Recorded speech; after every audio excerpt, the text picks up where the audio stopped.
മുൻകാല പണ്ഡിതന്മാര് നിങ്ങൾ പരിശുദ്ധമായ ഖുർആനിനെ പരിഭാഷപ്പെടുത്തരുത് എന്ന് പറഞ്ഞത് വെറുതെയല്ല.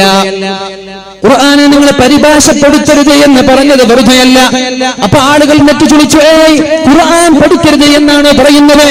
എന്റെ ശബ്ദം ശ്രവിക്കുന്ന സഹോദരിമാരെ, നിങ്ങളോടാണിത് പറയുന്നത്. പരിശുദ്ധമായ ഖുർആൻ ഇന്ത്യയിൽ നിന്ന് നിരോധിക്കണമെന്ന് പറഞ്ഞിട്ട് പെറ്റീഷൻ കൊടുത്തിട്ടുണ്ട് കോടതിയിലേക്ക്. ഒരു സ്വാമിയുടെ വീഡിയോ നമ്മൾ കണ്ടതാണല്ലോ. അദ്ദേഹത്തെ ഞാൻ കുറ്റം പറയൂല, ഇവിടെ പരിഭാഷകരെയാണ് ഞാൻ കുറ്റം പറയുക. കാരണം പരിശുദ്ധമായ ഖുർആനിലുണ്ട് എവിടെ കണ്ടാലും അവരെ കൊല്ലണമെന്ന്. ഖുർആനിന്റെ മലയാളത്തിലുള്ള പരിഭാഷകളിൽ കൊടുക്കുന്നത് എവിടെ കണ്ടാലും അവരെ കൊല്ലണമെന്നാണ്. ഇത് വായിക്കുന്നവരാൾ എന്താണ് വിചാരിക്കുക? ഇത് വായിക്കുന്ന ഒരു മുസ്ലിം അമുസ്ലിം എന്താ വിചാരിക്കുക?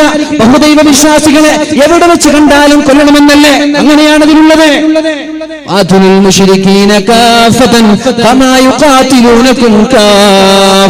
നിങ്ങളെ കൊല്ലുന്നത് പോലെ നിങ്ങൾ അവരെയും കൊല്ലണമെന്ന് ഖുർആനിലുണ്ട്.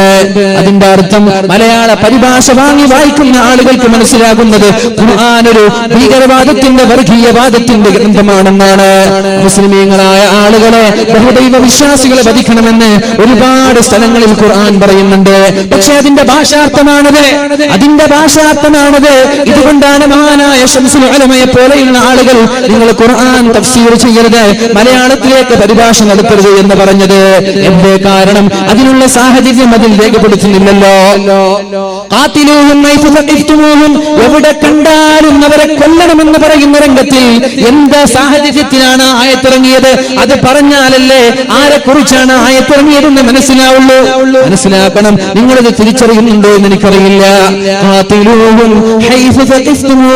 ബഹുദൈവ വിശ്വാസികളായ ആളുകളെ എവിടെ കണ്ടാലും കൊല ചെയ്യപ്പെടണമെന്ന ഖുർആനിന്റെ ആയത്ത് അവിടെ അർത്ഥം അതേപോലെ മലയാളത്തിൽ പരിഭാഷപ്പെടുത്തിയാൽ ഇത് വായിക്കുന്ന അമുസ്ലിമീങ്ങൾ പേടിച്ചു പോകൂലേ?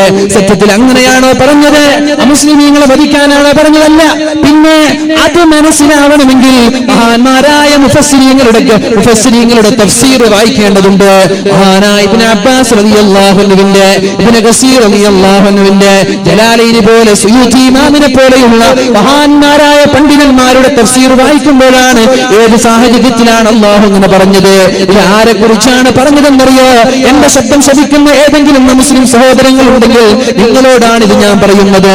പരിശുദ്ധമായ ഖുർആനിൽ മുസ്ലിമീങ്ങളെ വെട്ടിക്കൊല്ലാൻ എവിടെയും പറയുന്നില്ല. അപ്പൊ നിങ്ങൾ ചോദിക്കും, അതിലുള്ള ആശയങ്ങൾ എന്താണ്? പിന്നെ അതിലുള്ള വാക്കുകൾ എന്താണ്? അത് ആരെ കുറിച്ചാണെന്ന് മനസ്സിലാക്കണം. 13 വർഷക്കാലം 40 വയസ്സ് മുതൽ 53 വയസ്സ് വരെ മക്ക മണലാരണ്യത്തിൽ ജനിച്ച നാടിൽ പരിശുദ്ധമായ ദീനിന്റെ ദഅവത്ത് നടത്തിയപ്പോ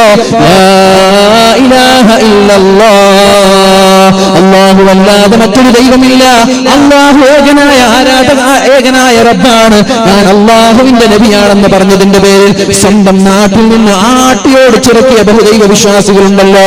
ലാ ഇലാഹ ഇല്ലല്ലാഹ് പറഞ്ഞതിന്റെ പേരിലാണ് മഹദിയായ സുമയ്യ ബീവി റളിയല്ലാഹു അൻഹയുടെ നാളങ്ങളിലേക്ക് ഇരുമ്പിന്റെ ദണ്ടുകൾ കുത്തിക്കയറ്റിയിട്ട് വളരെ ക്രൂരമായി കൊല ചെയ്തത്. ലാ ഇലാഹ ഇല്ലല്ലാഹ് പറഞ്ഞതിന്റെ പേരിലാണ് മഹാനായ ബിലാൽ ഇബ്നു റബാഹ റളിയല്ലാഹു അൻഹുവിനെ ചുട്ടുപഴുത്ത മണലാരണ്യത്തിലൂടെ വലിച്ചു കൊണ്ടുപോയത്. നഗ്നനായി വലിച്ചു കൊണ്ടുപോയി വെള്ളം വേണമെന്ന് പറയുമ്പോ വായിലേക്ക് മൂത്രമൊഴിച്ചു കൊടുത്തതും ലാ ഇലാഹ ഇല്ലല്ലാഹ് പറഞ്ഞതിന്റെ പേരിലാണ്.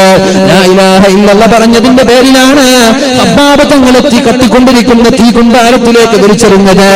ഇങ്ങനെയുള്ള ആളുകൾ ശ്രദ്ധിക്കണം നിങ്ങളെ.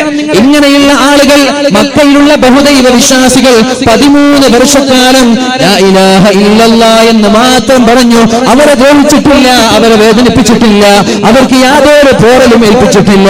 പാവങ്ങളായ മുസ്ലിമീങ്ങളെ നിഷ്ഠൂരമായി കൊല ചെയ്യുകയും വധിക്കുകയും പീഡിപ്പിക്കുകയും ചെയ്തിട്ട് ഒന്നും പോരാഞ്ഞിട്ട് 13 വർഷം കഴിഞ്ഞിട്ട് മക്കയിൽ നിന്ന് മദീനയിലേക്ക് ആട്ടിയോടിക്കുകയാണ്. അപ്പോഴൊക്കെ മക്കക്കാരായ അല്ലാഹുവിന്റെ ഹബീബിന്റെ സ്വഹാബാക്കൾ നബി തങ്ങളോട് ചോദിക്കുന്നുണ്ട്, നബിയെ ഞങ്ങൾ അവരോട് തിരിച്ചക്രമിക്കട്ടെ, ഇങ്ങോട്ടടിക്കുമ്പോൾ അങ്ങോട്ടടിച്ചോട്ടെ, ഇങ്ങോട്ട് വെട്ടുമ്പോ അങ്ങോട്ടും വെട്ടിക്കോട്ടെ. നബി തങ്ങൾ പറഞ്ഞു, അരുത്, വെട്ടരുത്, സമയമായിട്ടില്ല, അല്ലാഹുവിന്റെ കൽപ്പന പ്രകാരമേ എനിക്ക് പ്രവർത്തിക്കാൻ കഴിയുകയുള്ളൂ. 13 വർഷക്കാലം മഹാന്മാരായ സ്വഹാബാക്കൾ ചതിക്കുകയാണ്. എന്നിട്ടോ സ്വന്തം ജനിച്ച നാട്ടിൽ നിന്ന് മദീനയിലേക്ക് ആട്ടിയോടിച്ച് എന്നിട്ട് അവിടെ സുഖമായി ജീവിക്കാൻ തീരുമാനിച്ചപ്പോ അവിടേക്കും വരികയാണ് മക്കക്കാരായ ബഹുദൈവ വിശ്വാസികൾ. എന്നിട്ട് അല്ലാഹുവിന്റെ ഹബീബുമായി ഹുദൈബിയിൽ വെച്ചൊരു സന്ധിയുണ്ടായി, ഒരു കരാറുണ്ടായി. ഈ കരാർ ലംഘിച്ച ആളുകളെ എവിടെ കണ്ടാലും കൊല ചെയ്യണമെന്നാണ് പരിശുദ്ധമായ ഖുർആൻ പറഞ്ഞത്. പക്ഷേ ഇത് മലയാള പരിഭാഷയിൽ നിങ്ങൾക്ക് ഇത് കാണാൻ പറ്റൂല. ഇത് കാണണമെങ്കിൽ തഫ്സീറുകൾ എടുത്തു നോക്കണം. അതുകൊണ്ടാണ് മഹാന്മാരായ ശംസുൽ ഉലമയെ പോലെയുള്ള മഹാന്മാരായ സമസ്ത കേരള ജംഇയ്യത്തുൽ ഉലമയുടെ പൂർവ്വകാല പണ്ഡിതന്മാർ പറഞ്ഞത് നിങ്ങൾ ഒരിക്കലും മലയാളത്തിലേക്ക് പരിഭാഷപ്പെടുത്തരുത്. ഈ പരിഭാഷ വായിച്ചതാണ് ചിദാനന്ദ സ്വാമിയുടെ പ്രശ്നം, ഈ പരിഭാഷ വായിച്ചതാണ് ബിദ്അത്തുകാരുടെ പ്രശ്നം. അല്ല എന്ന് പറയാൻ പറ്റോ? ഈ പരിഭാഷ കൊണ്ട് ദീനിനെ മനസ്സിലാക്കാൻ പറ്റൂല, ഈ പരിഭാഷ കൊണ്ട് ഖുർആനിനെ മനസ്സിലാക്കാൻ പറ്റൂല. അതുകൊണ്ട് എന്റെ ശബ്ദം ശ്രവിക്കുന്ന സ്നേഹനിധികളായ മുസ്ലിം സഹോദരങ്ങളോട് പറയട്ടെ, ഖുർആനിലുള്ള ഭാഗങ്ങൾ ഒരിക്കലും ഇന്ത്യ രാജ്യത്തിലുള്ള മുസ്ലിമീങ്ങളെ വധിക്കാനല്ല, ലോകത്തുള്ള മുസ്ലിമീങ്ങളെ വധിക്കാനുള്ള പ്രഖ്യാപനങ്ങളല്ല. അങ്ങനെയാണെങ്കിൽ എന്റെ GCC രാഷ്ട്രങ്ങൾ, മുസ്ലിം രാഷ്ട്രങ്ങളിൽ എന്തേ കൊല നടക്കാത്തത്? UAE-യിൽ മുസ്ലിമീങ്ങളുണ്ടല്ലോ, സൗദിയിലെ മുസ്ലിമീങ്ങളുണ്ടല്ലോ, ഖത്തറിലും ഒമാനിലും മുസ്ലിമീങ്ങളുണ്ടല്ലോ. അവര് മതസ്പർദ്ധ ഉണ്ടാക്കരുത്, എല്ലാ മതക്കാർക്കും അമ്പലമുണ്ടാക്കാൻ നേതൃത്വം നൽകിയത് ദുബൈയുടെ ഭരണാധികാരിയല്ലേ? ദുബായിൽ ഒരു അമ്പലം നിർമ്മിക്കാൻ, ഒരു ക്ഷേത്രം നിർമ്മിക്കാൻ സഹായിച്ചത് ദുബായിയുടെ UAE-യുടെ ഭരണാധികാരിയാണല്ലോ. അതെങ്ങനെയാണ് സംഭവിച്ചത്? മുസ്ലിമീങ്ങളെ വെട്ടിക്കൊല്ലാനാണ് ഖുർആൻ പറയുന്നതെങ്കിൽ എങ്ങനെയാണ് മുസ്ലിം രാഷ്ട്രത്തിൽ ഒരു അമ്പലം ഉണ്ടാകുന്നത്? നിങ്ങളോട് ഞാൻ പറയട്ടെ, ഖുർആനിന്റെ മലയാള പരിഭാഷ കൊണ്ട് ഖുർആൻ നിങ്ങൾ മനസ്സിലാക്കരുത്.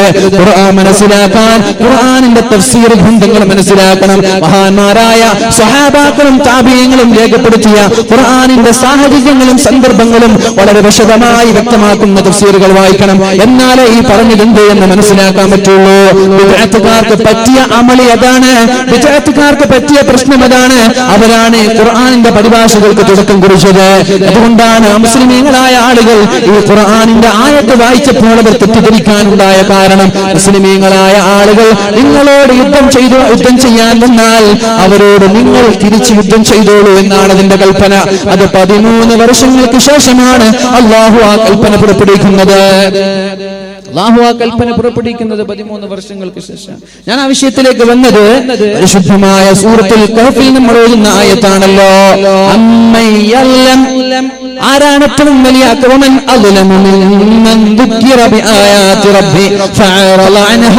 പരിശുദ്ധമായ ഖുർആനിന്റെ ആയത്തുകൾ, അല്ലാഹുവിന്റെ ദൃഷ്ടാന്തങ്ങൾ കേൾക്കുമ്പോൾ ഇത് എനിക്കുള്ളതല്ല എന്ന് പറഞ്ഞു മാറി നിൽക്കുന്നവർ, അവനെക്കാളും വലിയ ക്രിമിനൽ ആരാണ്? അവൻ ഏറ്റവും വലിയ ക്രിമിനലാണെന്ന് പരിശുദ്ധമായ ഖുർആൻ പരിചയപ്പെടുത്തുന്നുണ്ട്. ഇത് ഞാൻ എന്റെ വാക്കല്ല, കാസർഗോഡ് നിന്ന് കൊണ്ടുവന്ന വാക്കല്ല, കാസർഗോഡ് നിന്ന് കൊണ്ടുവന്ന പ്രഖ്യാപനമല്ല.